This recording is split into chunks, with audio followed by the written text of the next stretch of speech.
Ang pagtuon subong, ang semanal nga pag-usisa, pagtalakay, pag-review, pagtuon, pagpanginas o kon pagsaghaw sang aton leksyon sa eskwela sabatika.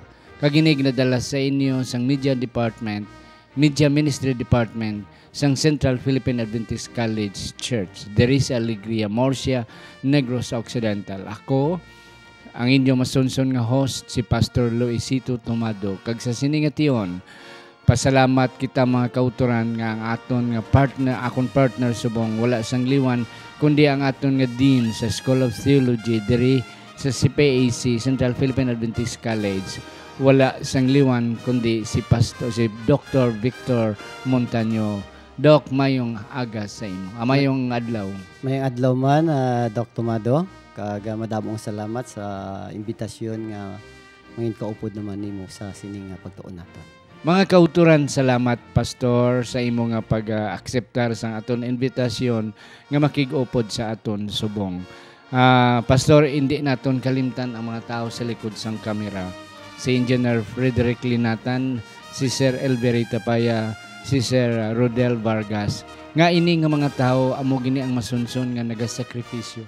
Nga kung wala ni sila, wala man ni ang aton programa. And Pastor, we are indeed happy and thankful. Nga we are now beginning sa aton ikatatlo nga tuig. We started 2 years ago in a small way and God sustained us. And we are happy that until now, ari kita. Kag isa sa mga ebidensya, may bago kita nga studio. Nga ibisan hindi pa ni fully furnished, wala pa ta mga furnitures, nga hulat pa ta kung sinong makahatag. But nevertheless, ari na kita permit. Kapila na kita di magka-record. Kabay pa nga one day, we will have this studio equipped already. Amen. Amen, Yes. Pastor. Kagatom lang, pasalamatan, Pastor, ang aton mga viewers sa bilog nga kalibutan. Sa Amerika, sa Europa, sa Middle East, sa Australia, sa New Zealand, kag aton mga viewers nga nagasunod sa aton sa Facebook kag sa may YouTube dira sa Taiwan, sa Thailand, sa Indonesia, sa Malaysia, sa Singapore, sa Hong Kong, sa Brunei, sa Myanmar, bisan pa sa Cambodia. Kag ang aton gid mga kauturan diri sa Negros Occidental, sa Negros Oriental, sa may Iloilo, sa Antique, sa Aklan, sa Capi, sa Guimaras. Aton mga kauturan, Pastor, sa Southern Mindanao. Pastor, ikaw taga Southern Mindanao ikaw. Yes, aton mga kauturan dira sa may South Cotabato, sa Sultan Kudarat, sa may Sarangani Province, sa North Cotabato, kag bisan pa sa Maguindanao. Ila ini, Pastor, gina pangalipay, kag ila ini ginapaabot halos kada semana gid. Yes. So, Pastor, without much ado, aton na sugdan ang aton nga pagtuon ari na kita subong sa ikapitong leksyon sang aton nga ini nga trimestre ang pito ka mga trumpita sa Biblia nga translation sa Inilonggo pito ka mga budyong. Yes. Apang sa hindi pa naton, Pastor, sugdan ang aton nga pagtuon, aton anay pangabayon si Pastor Montaño sa pagpangamuyo sa aton nga sa hindi pa kita magpadayon sa pagtuon. Ginahatag namon sa imo Ginoo ang pagdayaw, pagpasalamat sa panahon nga gihatag nimo sa amon nga siliwat kami makahimo naman sa among pagtuon sa eskwela sabatika. Kabay pa Ginoo nga imong angheles kag ang imong balaan nga espiritu magaupod sa amon sa karon nga tion samtang kami magatuon. Tudloi kami sa imong nga kabubuton nga makita namon sa imong mga pulong pinagi sa pagtuon man sang amon eskwela sabatika. Madamo nga salamat Ginoo sa pagsabat nimo sa among pangamuyo sa ngalan ni Ginoong Hesus kami nagaampo. Amen. Amen. Salamat, Pastor, sa manami kag matahom nga pangamuyo.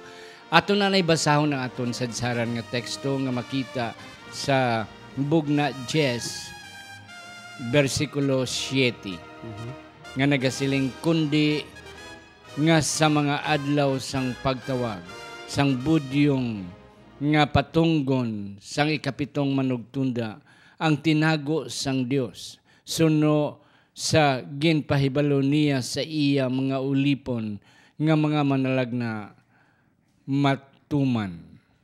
Ang Dios magapakamayo sa aton sadsaran nga teksto. Amen. Pastor, ang aton nga pagtuon tama kadalom theologically. Oo. Pero wala kita pastor gaatubang sa mga theologians. Ang aton mga viewers, ang aton mga mga kauturan sa sulod sang iglesia. Gani hindi naton pastor pagdalom-dalomon. Being the dean of the School of Theology, madalom pastor ang imong tinunan labi na sa New Testament kag sa libro sang Revelation sa bugna. Pero pastor kapangabay ko sa imo nga aton lang medyo hapaw-hapawon ang aton pagpresentar nga at least ma-appreciate kag mahangpan sang aton mga kauturan. Pito ka mga budyong. Pito ka mga trumpita. Yes, pastor. Ang trumpita sa Biblia simbolo sang warfare o kon pag-awayan niya. Kay pastor, we as Christians, mga followers ni Kristo, are engaged in the warfare. Sa isa ka pag-awayan nga ginsugdan dito sa langit. Kag nahulog diri si Satanas, diri naman nagpadayon ang away, ang controversy between good and evil. So diri pastor, and then we are just unfortunate kaluluoy sa aton kay ari kita na in between pastor sa crossfire. Diri ang ang away, ti ari kita diri ara kita sa tunga. Daw parabala ara kada ari kudi, ti ari di ang katawhan. Nanti ang akon nga paghaboy sa imo may tendency maigo diri ang sa tunga, and that's it. Ikaw man mabalo sa akon, daw amo na ang sitwasyon pastor. Okay.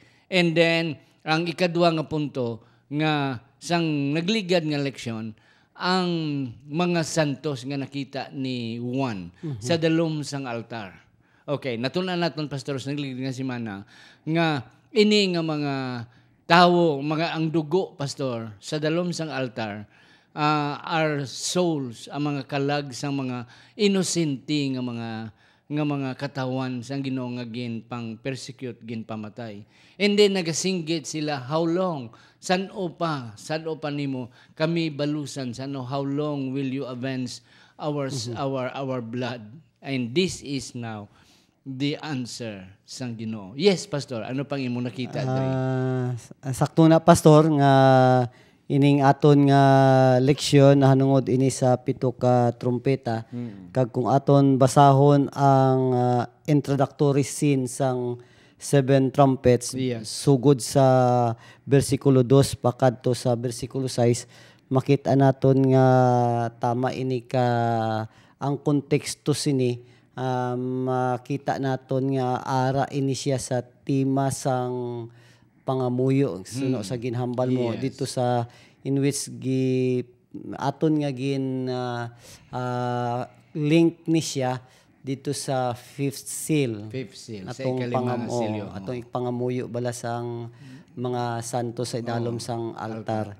So makita naton nga may ara gid sang connection kay mabasa naton diri pastor sa versikulo 3 sang kapitulo 8 nga yari nakit-an ni Juan ang isa ka manugtunda nga nagadala sang golden censer nga may insensyo, kag dira sa sining insensyo yara dira ang mga pangamuyo, no, naghambal siya that he might add to it the end dito sa golden censer nga may ara sang insensyo ang mga pangamuyo sang mga santos.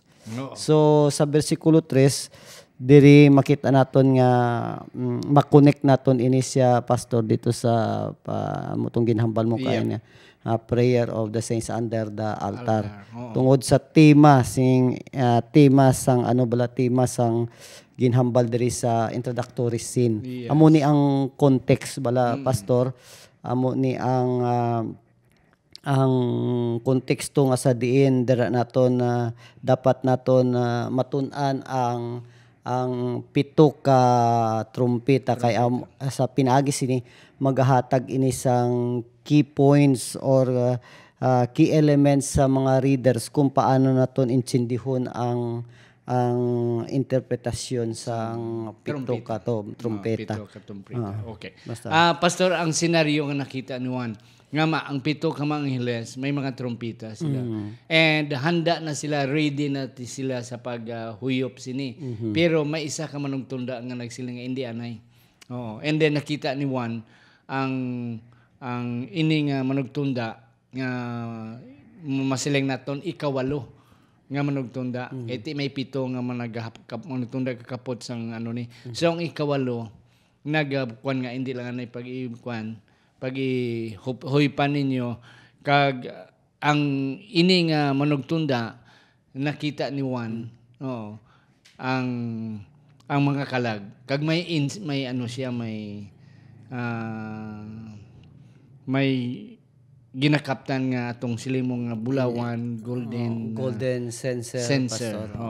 Golden censer. So, may meaning ina pastor ang golden censer kag ang incenso. What do you think? May ini siya mga pastor makita naton nga ang mga images during yari sa introductory scene sang Seven Trumpets, makita naton nga more on cultic bala siya pastor. Ining nagatudlo ni sa aton sang mga relihiyosong kalihukan dito sa Old Testament. Kay kung basahon naton, altar, golden censer, incense, amo na makita naton nga related na to sa sanctuary sa Old Testament kag ang templo dito sa Jerusalem. Pastor. Yes. So yari diri makita naton nga iyara ang isa ka anghel nga may ara sang golden censer and much incense was given to him that he might add to it the prayers of all the saints upon the golden altar. So dito gindala niya kag pagkatapos sini anong ginhimo present niya to and then what happened dito sa versikulo 4 naghamba and the smoke kag ang asos ang insenso nag-abot dito it went up before God. So nagapahibalo lang ang pangamuyo sang mga balaan gindawat dara sa trono sang Dios. So, 'di ba dito sa fifth seal pastor nagahambal dito nga nagapangamuyo ang mga balaan dito. Ang pangamuyo nila hustisya. They are crying out nagaigong pastor nga nagapangabay san-o pa. San-o tungod kay ining mga santos, ining mga tawo nga nagaantos na ining mga tawo nagaantos sila tungod sa persecution, paghingabot sa ila. So nagakinahanglan sang pagtimalos kay tawo sila sang Ginoo. Kag sa diri makita naton sa versikulo 4 nga ginpamatian sang Dios. So ini nga senaryo nagahatag ini sang assurance sa aton pastor, sa assurance sa mga balaan nga ang Dios willing sa pagsabat sang pangamuyo sang mga mga santos. Kaga isa pagid pastor balik kita kay ang aton pastor nga study interpretation is historicist. Okay, ang istorya. Okay.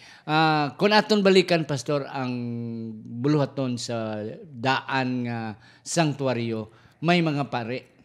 Okay. Kag may mga makasasala nga nagasulod sa sanctuaryo, nagadala sang ilang halad. Sang nangligad nga si mana amo na ang aton emphasis. Nga ini nga mga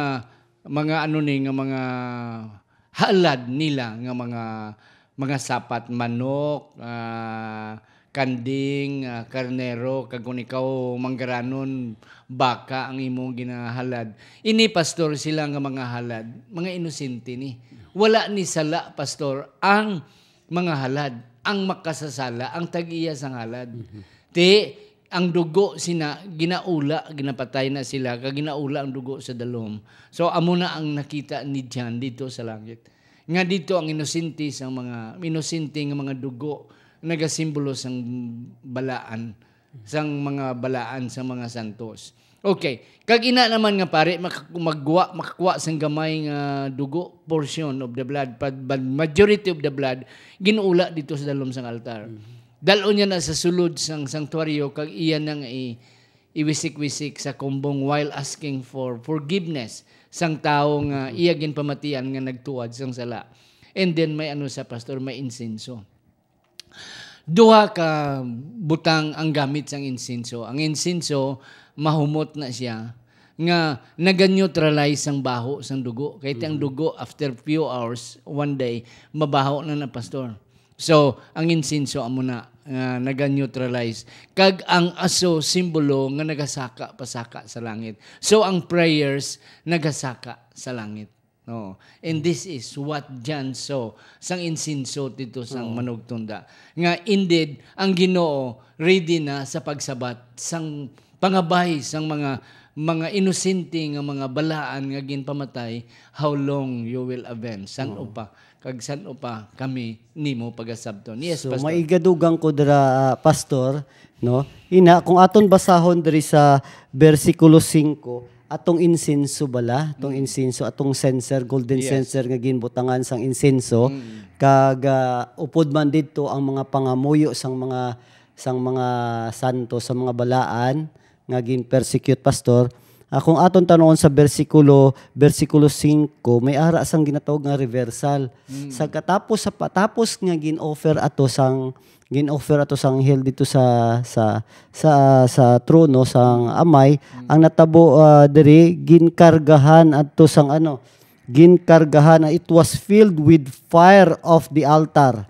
No, it was filled of fire of the altar kag dito ginbubo sa duta. So makita naton nga this is a message of judgment pastor mo kay gindawat na sang Dios ang ila pangamuyo karon ang Ginoo magatimalos na pinaagi sa pagbubo sang iya nga paghukom batok sa mga tao nga naga-persecute nga dito sa iya nga mga katawhan kag pagkatapos ni amo na ni ang sunod-sunod nga mensahe sang trumpeta. Kanami pastor sa imong nga punto. Balik ta pastor dito sa old sanctuary service. Nga ini nga mga pari sa tapos ang ilang serbisyo magagwa sila.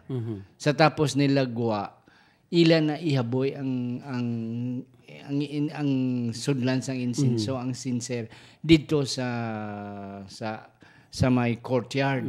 Oo. Nga ang may mga pare dito nga ready nga naga-ready sang ilang nga trompeta. Nga paghaboy sang pare mabatian ang linagting sang censer, signal sa mga pare nga may trompeta nga ila nga may budyong nga ila ipatunugon. Patunugon nila ang mga budyong. Budyong kay tapos na ang serbisyo sa sulod sa sanctuaryo. So amo nang nakita ni John. Amo nang nga nakita indeed, ni Juan. The prayer is being answered already. Kay nagwa na kag napatawad na ang mga sala sang mga makasasala nga nagsulod sa may sanctuaryo. Yes, pastor. Ina siya pastor nagahambal sa aton nga ining ginhimo sang mga pari dito sa sanctuaryo, ginahimo nila ini sa panahon sang pag-offer sang daily sacrifice dito. Nga sang matapos na ang serbisyo, ginpatingog sang mga pari ang trumpeta. Okay. Pastor, wala gid kita sang dako nga panahon because we are trying to concise our presentation within 30 minutes. Kadto kita pastor sang kahulugan sang trumpeta. Okay, trumpets sa Ilonggo budyong sa translation sang Biblia had been mentioned 144 times. Kag ini siya ang pag-mentionar sini naghatag sang connotation sang patag-awayan sa kwan o kon isa man ang pag-trumpita ang pag-engage sang battle o kon ang pagsugod sang harvest time nga pasalamat sila o kon may piyesta nga mahitabo. Yes, so amo ni siya ang kahulugan sang trumpita. Yes, kag ini pastor ang trumpita synchronize man ni pastor ang ilang mga fulfillment kay ti symbolical ini sa 7 ka mga iglesia kag 7 ka mga silyo. Sa aton leksyon nagsiling kag kun aton matunan nga ang first trumpet kag ang second trumpet nagsimbolo sang chronological fulfillment, period of fulfillment sang first and second seal kag first and second churches nga halin sa 31 AD pagkadto sa 538 AD. Okay, ato na karon i-explicar gamay. And then third and fourth trumpet, ang iya chronological fulfillment, period of fulfillment is from 538 to 1563. And then fifth and sixth is from 1563 to 1844. So amo na pastor ang ilang chronological fulfillment nga parallel man dito sa 7 churches kag 7 seals. Yes pastor, may ara kada nga mga puntos ini. Amo na ang historicist nga paghangop sang sang trumpeta pastor kag may mga parallels ini. I agree nga may parallels ini sa churches, 7 churches kag 7 seals man pastor. So makita naton nga ining trumpeta ma-link naton ini siya sa nahitabo sa iglesia sa panahon sang apostolic time, post-apostolic time, Middle Ages, so panahon sang age of Reformation, panahon sang Reformation, age of Enlightenment, so and so forth and so forth. As long as makonect naton ini gina-connect naton sa historicist ways nga paghangop pastor. Okay. Unless pastor may dugang pagka kadto kita sa aton Tuesday nga leksyon. Pastor, sa in between sa 6th and 7, daw may pasulod nga senaryo. Oo. Daw may ara nga nakita ni Juan nga klase sang lain nga talanawon. Nakita iya ang anghel nga nagatindog ang isa ka tiil sa dagat, ang isa ka tiil sa duta. Yes. Kag batian niya nga ang tingog daw tingog sang leon. Oo. Kag nakita iya man ang open book, ang abri nga libro nga tani iya sulatan. Sulatan tani ni Juan sang iya nga nakita apan ginhambalan siya Juan hindi pag-isulataan ay tubtob nga magabot ang sakto nga panahon. Yes, ano ni pastor ang may kahambal kasi ni may tungod sa sini nga senaryo. Ini nga senaryo diri nga makita naton sa Revelation chapter 10 according sa ginhambal mo kay na pastor nga ini siya it is an interlude daw possible na siya gap ni siya between sa 6 and 7 trumpets daw kaangay man ini sang gap nga makita naton between 6 and 7 seals. Dito sa 6 and 7 seals ang gap dito ginasabat niya ang pamangkot who is able to stand in the coming wrath of God. Diri naman sa trumpet sa pastor ginasabat niya man ang pamangkot nga kun ano ang ginahimo sa mga katawhan sang Dios sa panahon nga nagapreparar ang bilog nga kalibutan sa ginatawag nga coming battle of Armageddon. Kag pas man there is a speedy there may aras ang declaration of speedy end of the earth history. So karon ang pamangkot dira pastor kun ano ang himuon sang iya nga mga katawhan sa sini nga panahon between sa 6 and 7 trumpets. So ini siya amo ni nga ang sabat sina amo ang Revelation chapter 10 pastor. Nga amo ni ang ginatawag nga ari diri ang ang katawhan, ang experience sang katawhan sang Dios sa sina nga panahon. Yeah. Ang isa pagit pastor nga at least madugang naton nga ang simbolo sang tiil sa dagat ug ang tiil sa may tubig is the universal domain of God ni Kristo nga siya ang tag-iya kag siya ang may gahom sa duta kag sa langit. And then ang lion's voice, amo ang leon pastor mag-roar gani ang leon ngurob ang leon ang tanan gakurog. So do amo na pastor nga nabatian ni John ang tingog nga daw tingog sang leon. Saton pa it is with authority. May otoridad, may rule, may gahom siya sa bilog nga duta kag dagat, may authority man siya sa iya nga pagpanghambal. So isa man na pastor. And then kaga muna nga siling ya until time no more. Hindi anay pag-isulat. Until the time is no more. Yeah. Kagining time no more pastor, amo ni siya ang aton man interpretation because it mention about time, panahon. So amo ni ang panahon kwan man nga mabasa naton sa Daniel 12:6 kag 7 nga times and half a time. We had been explaining that nga amo na ang 1,260 days during the time of the dark ages nga amo ni siya ang panahon nga grabe ang persecution sa iglesia.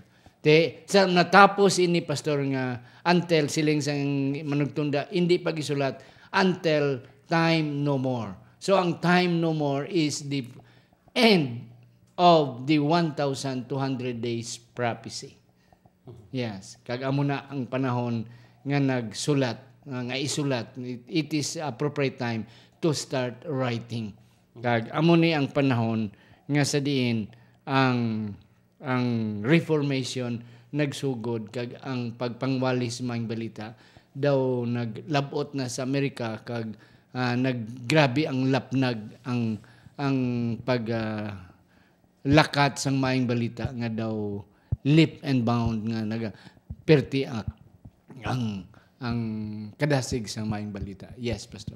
So sa ginhambal kay na pastor nga ang Revelation chapter 10 kag 11 interlude ni siya nagahisgot ini sang eksperyensya sang mga katawhan sa Dios sa panahon between 6 and 7 seal. Kasi ni ginahambal diri ang duha ka bahin ang buluhaton, the task of the church kag ang eksperyensya man sang church. Ang task sang church amo ni ang of course ang pagpalapnag sa mayong balita. Iwit sa pagpalapnag sa mga balita na base ini sa ginatawag nga prophetic time period nga sa diin kita nagapangwali kag ang ginhambal mo kay nga 1,260 years of persecution that papacy. With sa sina again humble man sang aton nga lesson that during this prophetic time there will be no more other time nga magguwa after that one. So kay amo niyang panahon nga sa diin magguwa ang katawhan sa Dios kag siya pangwali sa maayong balita. Kag hindi lamang dira ang Wednesday lesson maton nagahambal man sang experience sina nga mga katawhan. Yes. Samtang sila nagapangwali pastor. Yeah. Kadto kita pastor why nakita time. Kadto kita pastor sa Wednesday and Thursday. Ang pagkaon sang scroll. Ang pagkaon sang linukot. Yeah. Ang punto di pastor nga pagkaon nami sa baba. Okay. Pero pag abot sa tiyan mapait. No.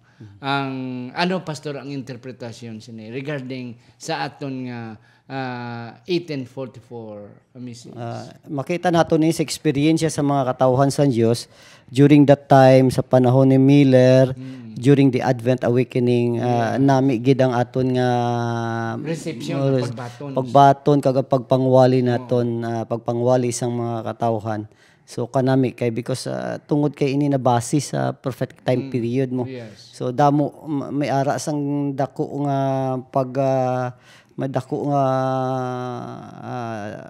epekto sa mga katawhan. Ang mga katawhan gindawat gid nila. Ready gid sila, and we are preaching about the second advent, the second coming of Christ. So kanami sang reception sa mga katawhan, but what happened because of the date setting, time setting, 1844,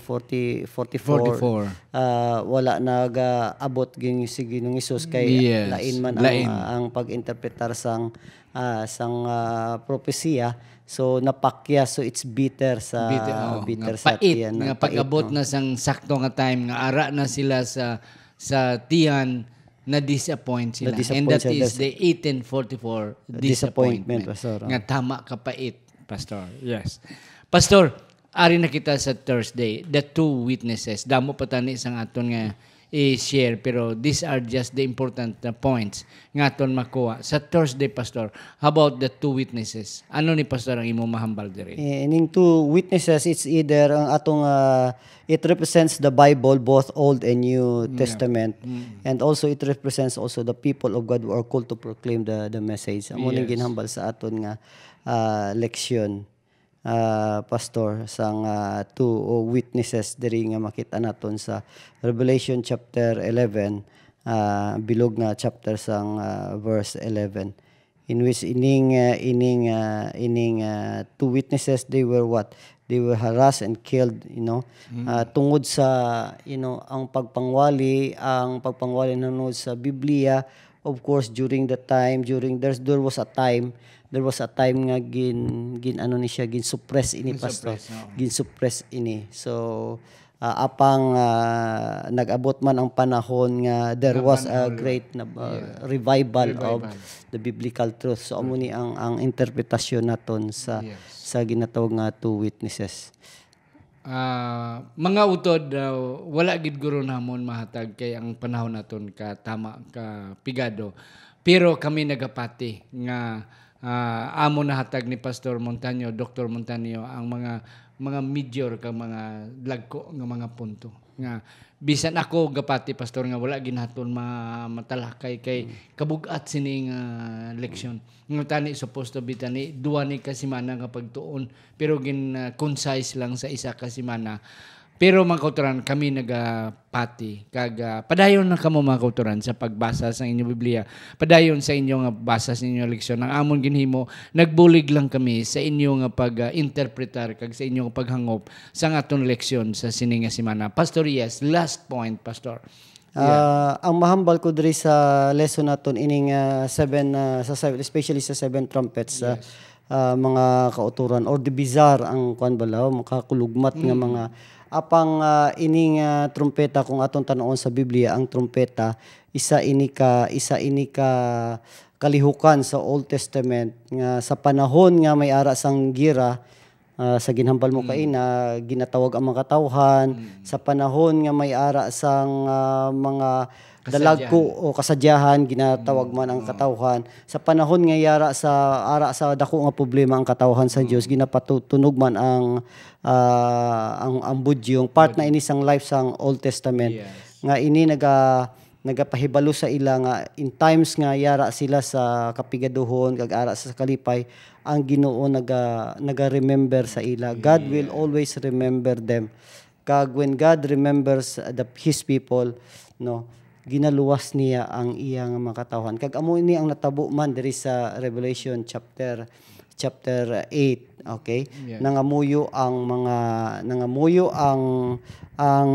golden censer na ginupdan sang pangamuyo sa mga balaan,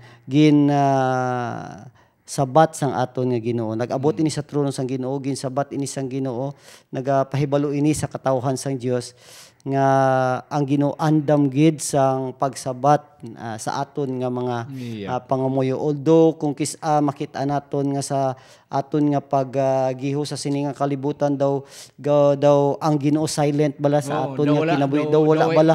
Hindi nato Di mabatyagan nato nga ang mabatyagan apang ang minsay sa pito ka trumpeta nagapahibalo sa aton nga ining aton nga mga pangamuyo gina-offer ini sa trono sang Dios, ginasabat ini sang Dios, kag sa pagsabat niya siya magadala sang pagsabat pinaagi sa paghukom sa mga tawo nga nagalupig sa iya nga mga katawhan. Assured kita nga ang Dios wala ginabungol-bungulan ang aton nga mga pangamuyo. Amo ni ang konsolasyon nga makitaan ko diri sa seventh trumpets. Kanami pastor sa imo nga punto nga ang trumpita simbolo sang kadalagan kag simbolo man sa pagpangandam. Yes. Well said pastor kag ang isa ka punto nga imo ginhambal akong suliton nga ang Ginoo handa na sa pagsabat sang aton pangamuyo kag handa na sa pag-avenge pag sang aton nga mga pag-antos.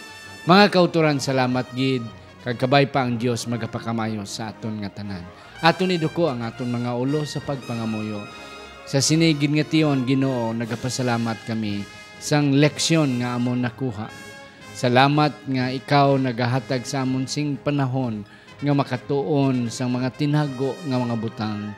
Kag bisan wala gid napadayag ang tanan, pero Ginoo, gintagaan nimo kami sang gamay nga mga signal, sang mga hint para nga amon mahangpan sa dalayon, little by little sa dalayon, ang tinago nga mga butang nga makita namon dira sa imong balaan nga kasulatan, labi na ang libro sang bugna. Salamat nga ikaw upod namon sa amon nga pagtuon. Update kami sa sunod nga mga panahon sa ngalan ni Ginoong Hesus nga amon manunubos. Amen. Amen.